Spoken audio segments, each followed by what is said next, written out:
Hi guys, welcome to my channel entertainment and health. दोस्तों, आज मैं ना आपको कोई हेल्थ टिप देने वाला हूँ और ना ही कोई एक्सरसाइज के बारे में बता रहा हूँ और ना ही हम कोई डाइट प्लान डिस्कस करने वाले हैं। आज मैं आपको बताने वाला हूँ जो पिछले 2-2.5 महीने में मेरे साथ हुआ और जो आपको कुछ अच्छा ज्ञान दे सकता है और कम से कम आप उससे एक अच्छी लर्निंग ले सकते हैं।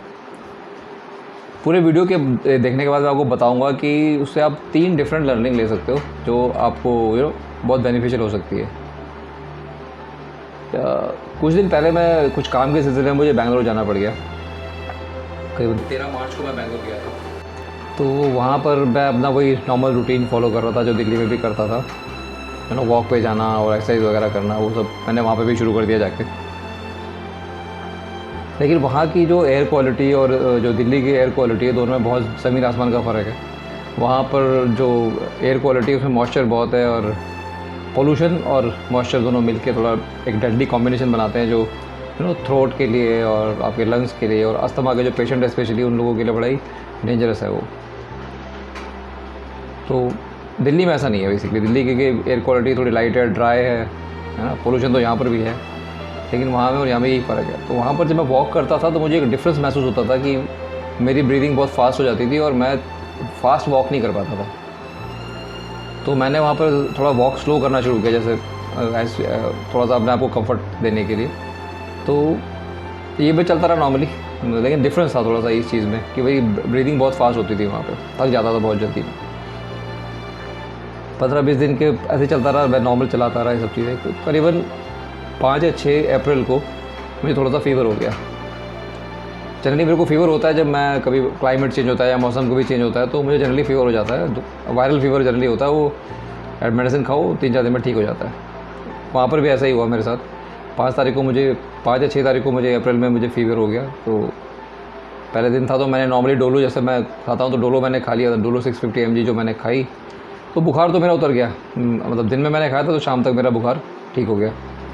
रात को मैंने प्रिकॉशनरी एक और मेडिसिन खा ली ताकि बुखार ना चढ़े। लेकिन सुबह के टाइम फिर वही फीवर मुझे हाई हो गया। तो मैं डॉक्टर के पास चला गया दिखाने के लिए। जब डॉक्टर के पास पहुंचा तो उन्होंने चेक किया तो उन्होंने बताया कि वायरल और कोविड के सिम्टम्स, कोविड भी उस टाइम चल रहा था तो कोविड के सिम्टम्स दोनों सिम्टम्स एकदम सेम है। तो उन्होंने मुझे सजेस्ट किया कि आप कोविड का टेस्ट करा लीजिए और 2-3 टेस्ट और लिख दिए थे मैंने। वो बाकी टेस्ट तो मैंने करा लिए, लेकिन मैंने पूछा कि कोविड का टेस्ट कराना बहुत ज़रूरी है क्योंकि मुझे बुखार हुआ एक ही दिन हुआ था। तो मैंने कहा 2 दिन के बाद कर लो तो चलेगा। उन्होंने कहा हाँ ठीक है, कोई बात नहीं, 2 दिन के बाद भी आप करा सकते हो। 2 दिन के अंदर मेरा बुखार उतर गया और मैं थोड़ा नॉर्मल हो गया। तो मुझे लगा यार क्या ज़रूरत है बेकार में कोविड टेस्ट कराने के लिए, मतलब हॉस्पिटल जाना, कोविड टेस्ट कराना। मैं हॉस्पिटल जाना थोड़ा अवॉइड कर रहा था उस टाइम। तो हुआ कुछ नहीं, बस नॉर्मल मुझे थोड़ी खांसी रही उस टाइम। मतलब ड्राई कफ था मुझे और बहुत जब रैंडमली बहुत तेज़ खांसी होती थी और मेरा गला एकदम ड्राई रहता था थ्रू आउट द डे। तो दिन भर में पानी पीता रहता था, 3-4 लीटर नॉर्मली पानी पी जाता था पूरे दिन में। और स्टेप्सिस रखी हुई थी, जब भी रैंडमली कुछ खांसी हुई तो मैंने स्टेप्सिस मुँह में डाल लिया। तो ऐसे ही चलता रहा। 27 अप्रैल को बेंगलोर में लॉकडाउन लग गया, फुल लॉकडाउन। तो 27 अप्रैल को ही मैं वापस दिल्ली आ गया। दिल्ली आने के बाद मैं 1 महीने से ऑलमोस्ट खाना घर का बहुत मिस कर रहा था। तो मैंने सोचा कि चलो घर जाके खूब अच्छे से खाना खाऊंगा। लेकिन ऐसा हुआ नहीं। मैं खाने की बहुत कोशिश कर रहा था लेकिन खा नहीं पा रहा था। मुझे लग रहा था जैसे मेरा स्टमक थोड़ा भरा भरा सा है, मैं खा ही नहीं पा रहा था खाना ठीक से। मुझे लगा मेरी एपिटाइट अचानक से कम कैसे हो गई। तो मैं थोड़ा एसिडिटी सी भी लगती थी कई बार मुझे। तो मैंने कभी इनो खा लिया, कभी डाइजिन पी लिया, कभी कुछ ज़ीरा का पानी, अजवाइन खा लिया। सारे टोटके मैंने ट्राई करके देख लिए जो पॉसिबल थे। लेकिन मेरा स्टमक धीरे धीरे फूलता जा रहा था, टाइट होता जा रहा था। मतलब खाना नहीं खाया जा रहा था, एपिटाइट कम हो रही थी और स्टमक फूल रहा था मेरा। अब क्यों ब्लोटिंग हो रही थी मुझे समझ नहीं आ रहा था वो। तो मैंने जाके, पास में एक डॉक्टर है हमारे घर के, तो मैंने उसको जाके दिखाया। तो उन्होंने एक मेडिसिन दी, लेकिन उस मेडिसिन से कुछ खास फ़र्क पड़ा नहीं। 3 मई को मेरी हालत रात को बहुत ज़्यादा ख़राब हो गई। करीब 2-2:30 बजे मेरे को चेस्ट में पेन होने लगा और मेरा स्टमक एकदम टाइट हो गया पूरी तरह से और बहुत डिस्कम्फर्ट होने लगा। मुझे ब्रीदिंग में प्रॉब्लम होने लगी। I was not comfortable. ना बैठ के चैन पड़ रहा है, ना लेट के चैन पड़ रहा है, ना खड़े होकर चैन पड़ रहा है। तो मैं बड़ा डिस्कम्फर्ट रहा। किसी तरह रात गुजारी मैंने और सुबह होते ही हम हॉस्पिटल पहुंच गए। हॉस्पिटल में जाकर जब डॉक्टर को दिखाया तो डॉक्टर ने अल्ट्रासाउंड के लिए इमीडिएटली रिकमेंड कर दिया कि आप जाके अपना अल्ट्रासाउंड कराइए। मैं अल्ट्रासाउंड कराने गया तो अल्ट्रासाउंड में कुछ निकला नहीं। तो अल्ट्रासाउंड में जो रिकमेंडेशन थी उन्होंने कहा कि आप कार्डियक डिपार्टमेंट में दिखाइए, जाइए कार्डियोलॉजिस्ट में दिखाइए। मैं इमीडिएटली कार्डियोलॉजिस्ट में पहुँचे, उन्होंने वहाँ पर टेस्ट किए, ईसीजी टेस्ट किया, ईसीजी में कुछ नहीं निकला। उसके बाद उन्होंने एक इको टेस्ट किया। इको टेस्ट में निकल के आया कि मेरे हार्ट में एक होल है जो करीबन 2.3 सेंटीमीटर का है और मेरे हार्ट की परफॉर्मेंस 25% है खाली, मतलब मेरा हार्ट 25% काम कर रहा था उस टाइम। तो डॉक्टर ने मुझे इमीडिएटली एडमिट होने के लिए कहा, क्योंकि ये न्यूज़ मेरे लिए बड़ी शॉकिंग न्यूज़ थी। Because through out my life मैं पूरा मतलब अपने सेहत पे ध्यान देता रहा हूँ और खाने पीने का पूरा ध्यान दिया है, वॉक पूरा करता रहा हूँ, एथलेटिक मीट्स में, मतलब ट्रैकिंग में, रनिंग करना, मैं मैक्सिमम स्पोर्ट्स एक्टिविटी में रहा हूँ। तो मैंने कभी अपने वाइल्डेस्ट ड्रीम में नहीं सोचा कि भाई मुझे हार्ट की कोई प्रॉब्लम हो सकती है। मैंने डॉक्टर से भी यही बात पूछी कि अचानक से कैसे हो गया, मतलब सडनली क्यों मेरा हार्ट वीक हो गया इतना, और ये क्या 25% का क्या मतलब है।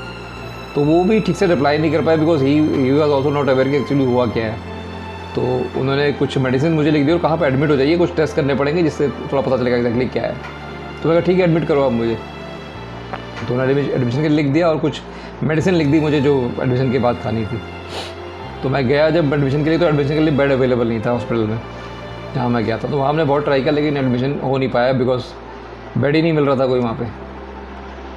और फिर शाम तक वेट करने के बाद हम घर आ गए और मैंने जब घर आके वो डिसाइड किया कि हम घर पे ही रह के इलाज कराएंगे।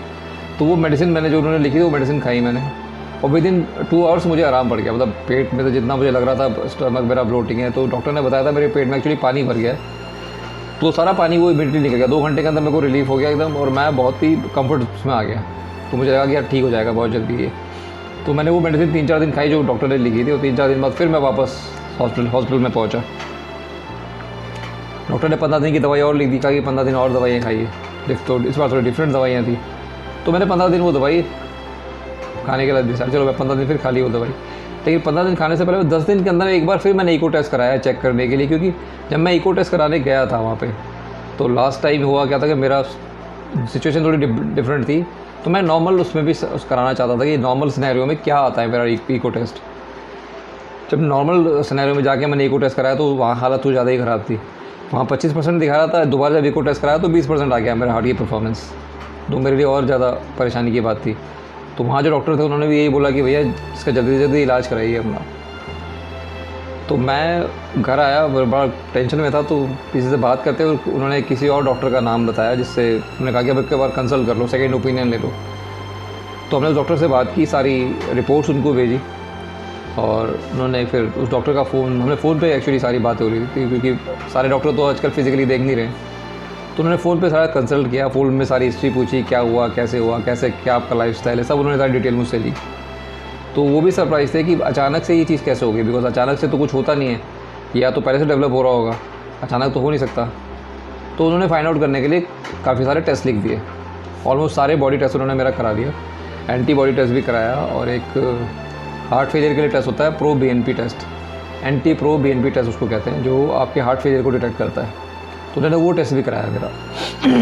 तो मैंने सारे टेस्ट करवा दिए उन्होंने। जब टेस्ट की रिपोर्ट आई तो उनकी फाइंडिंग निकल के आई कि जो मुझे फीवर एक्चुअली हुआ था बेंगलोर में, वो कोविड हुआ था, एक माइल्ड कोविड का सिम्टम्स था, जिसकी वजह से मेरे हार्ट में प्रेशर आ गया। और वो खांसी जो नॉर्मल सोच रहा था वो खांसी नॉर्मल नहीं थी, एक्चुअली वो एक्सट्रीम खांसी थी और उसका इम्पैक्ट मेरे हार्ट पे इतना ज़्यादा पड़ा कि वो ठीक से मतलब बुरी तरह से डैमेज हो गया इस पूरे प्रोसेस के अंदर और उसकी परफॉर्मेंस 20% तक आ गई थी।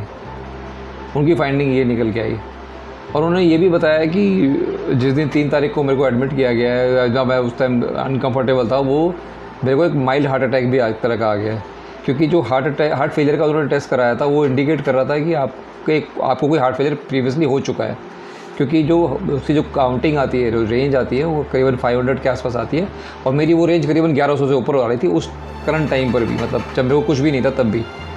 तो वो इंडिकेट कर रहा था कि आपका हार्ट फेलियर हुआ है प्रीवियसली या फिर अभी भी होने के चांसेस हैं। उनका आइडिया था कि हो सकता है 3 तारीख को जिस दिन रात को मैं डिस्कम्फर्ट था उस दिन वो माइल्ड हार्ट अटैक आया हो मुझे और मैं उस चीज़ से निकल आया। तो अब वो मेडिसिन नॉर्मली चल रही है डॉक्टर ने बोला कि आप रैंडम अब हर 20-25 दिन में मुझे वो इको टेस्ट रिपीट करना है to see the performance of my heart. अब देखते हैं आगे कैसा बेटर रहता है। अब आप सब ये सोच रहे होंगे यार कि ये सब बातें मैं आपको क्यों बता रहा हूँ, मतलब क्या आपको क्या फ़ायदा होगा इस चीज़ से, क्योंकि मेरी सारी स्टोरी है ये, मैंने पूरा एपिसोड झेला है और अभी भी झेल रहा हूँ इनफैक्ट। तो कैसे, मतलब आपको क्या फ़ायदा हो सकता है? आपको फ़ायदा ये हो सकता है जो मैंने आपको स्टार्टिंग में बोला था कि आपको 3 लर्निंग इससे मिल सकती है। तो 3 लर्निंग में से एक लर्निंग ये है कि जिस तरह का भी माहौल चल रहा है, आपको कोई भी बीमारी लाइटली नहीं लेनी है। मेरा पर्सनल तजुर्बा क्या था, जैसे मैंने वायरल को नॉर्मली ले लिया, वायरल था वो बेसिकली कोविड था, वो मैंने नॉर्मली ले लिया, कोविड टेस्ट नहीं कराया अपना, या जो भी कह लीजिए, मैंने उसको नेग्लिजेंस थी मेरी, तो मैंने उसको अवॉइड छोड़ दिया या अवॉइड किया। वो मेरे लिए एक लर्निंग थी कि नहीं यार, किसी भी बीमारी को आप हल्के में नहीं ले सकते, चाहे वो आपको सर में दर्द हो रहा है या पेट में दर्द हो रहा है या पैरों में दर्द है, बैक एक हो रही है, आई मीन एनीथिंग, आपको घर पे मेडिसिन नहीं खानी है। इमीडिएटली जितना भी जल्दी हो सके आपको अपने डॉक्टर से कंसल्ट करना है और तभी कोई दवाई खानी है, क्योंकि जैसा सिस्टम आजकल चल रहा है, जिस तरह का माहौल है, कोविड जिस तरह से फैला हुआ है, यू नेवर नो क्या बीमारी ने पकड़ा हुआ है आपको। तो मेरी सलाह यही है कि प्लीज़ आप कोई भी किसी भी तरह की प्रॉब्लम हो तो इमीडिएटली डॉक्टर से मिलें और कंसल्ट करने के बाद ही कोई मेडिसिन लें, यह आपके लिए फ़ायदे में रहेगा। दूसरी लर्निंग दोस्तों ये मिल सकती है आपको, जो मैंने अवॉइड की थी अपने 50 ईयर्स तक, क्योंकि मैं बड़ा ओवर कॉन्फिडेंस था कि यार मुझे ज़िंदगी में कभी कुछ हो नहीं सकता, बिकॉज मैंने अपनी सारी प्रिकॉशंस लिए थे, क्योंकि मैं खाना ठीक से खाता था, घर का खाना खाता था, कोई बाहर जाके खाना नहीं खाना फालतू, और समोसे कचौड़ी सब अवॉइड करता था, जो जंक फूड जिसे कहते हैं आप, और अपने आप को हेल्दी रखने के लिए सारी कोशिश करता था जिससे कि मैं अपने हेल्दी लाइफ जी सकूँ। और मैं थ्रू आउट लाइफ जिया भी ऐसी था, लेकिन मैंने कभी भी अपना कोई टेस्ट नहीं कराया था, क्यों मेडिकल चेकअप कभी नहीं कराया था। तो लेकिन मुझे अब समझ में आया कि यार ये कराना बहुत ज़रूरी था, क्योंकि जो फाइंडिंग्स निकल के आ रही थी कि मेरे हार्ट में एक होल है जो मुझे पता ही नहीं था पूरी लाइफ। टेस्ट कराने के लिए मैं आपको बार बार रिकमेंड क्यों कर रहा हूँ पता है, बिकॉज एक इंडियन मेंटालिटी होती है यार कि मैंने अगर टेस्ट कराया ना तो कोई ना कोई बीमारी निकल आएगी मेरे को, तो यार निकल आएगी तो निकल आएगी यार, कम से कम टाइमली पता तो चल जाएगा, टाइमली आप अवेयर तो हो जाओगे कि आप किस प्रॉब्लम में हो, आप उसका इलाज करा सकते हो, आप टाइम से उसको ठीक कर सकते हो।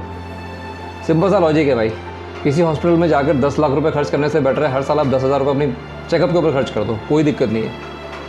आप समझिए हॉस्पिटल जाने का मतलब क्या है, एक तो रिस्क, ऊपर से पैसे की बर्बादी, ऊपर से टाइम ख़राब, फैमिली टेंशन में बहुत सारे चीज़ें हो जाती है जब बंदा हॉस्पिटल में एडमिट होता है।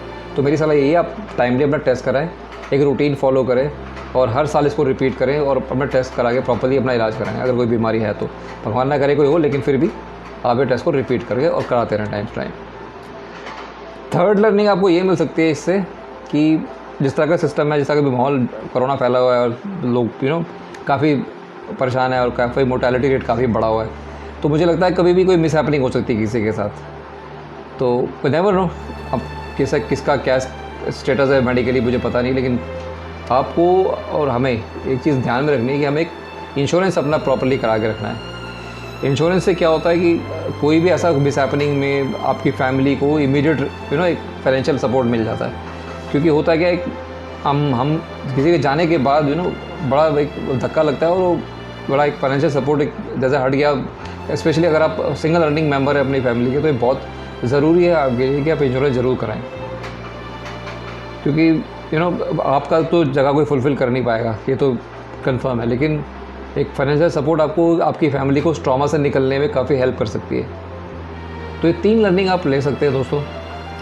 और रही मेरी बात, तो मैं अभी मेरा हार्ट 20% के ऊपर है, तो लेट्स सी अब आगे कैसे जाता है। मैं अपने आप को पूरा फिट रखने की कोशिश कर रहा हूँ, क्योंकि मेरी जो कोशिश है, मैं लाइफ को बड़े पॉजिटिवली देखता हूँ और मुझे लगता है कि मैं जल्दी से रिकवर कर पाऊँगा, क्योंकि मैं अपने सारे प्रिकॉशंस ले रहा हूँ, जैसा डॉक्टर मुझे सलाह दे रहे हैं, जैसा उन्होंने बताया, जैसा मुझे गाइड किया है, मैं वो सब फॉलो कर रहा हूँ और मेरी उम्मीद है कि मैं जल्दी ठीक हो जाऊँगा इस चीज़ से। और आपको ये जैसे ही कुछ होगा मैं आपको गुड न्यूज़ भी दूंगा इस चीज़ के लिए, मैं ठीक हो गया और रिकवर कर लिया है मैंने पूरा। और अगर आपको ये वीडियो अच्छा लगा हो दोस्तों, तो प्लीज़ आप शेयर करें, क्योंकि हो सकता है ये इन्फॉर्मेशन आपके लिए ज़रूरी ना हो, लेकिन किसी ऐसे आदमी को जो अभी तक इस किसी चीज़ से गुजर रहा हो तो उसके लिए बहुत हेल्पफुल होगी, तो आप उनके लिए एक अच्छी लर्निंग भी हो सकती है। तो आप प्लीज़ मैक्सिमम लोगों के साथ शेयर करें, और अच्छा लगा तो यार थोड़ा कमेंट्स भी दें और लाइक भी करें इस वीडियो को। और जो लोग पहली बार इस चैनल पे आ रहे हैं, प्लीज़ उसे सब्सक्राइब करें और बेल आइकन को प्रेस कर लें ताकि जितने भी नए वीडियोस आने वाले हैं मेरे, उसका नोटिफिकेशन आपको टाइमली मिलता रहे। चलिए दोस्तों, फिर मैं ख़त्म करता हूँ अपना वीडियो यहीं पे। होपफुली नेक्स्ट वीडियो में जल्दी मुलाकात होगी। तब तक के लिए आप सेफ़ रहें, मास्क पहनें, टाइम टू टाइम अपने हाथ धोते रहें, और बाहर जाने से पहले प्लीज़ जितनी प्रोटेक्शन आप कर सकते हैं प्लीज़ उसे लें। जैसा जो हॉस्पिटल सरकार गाइड कर रही है आपको, प्लीज़ उसको फॉलो करें। और जिन्होंने वैक्सीनेशन नहीं लगवाया, प्लीज़ वैक्सीनेशन ज़रूर लगवाएं। चलिए दोस्तों, गुड बाय।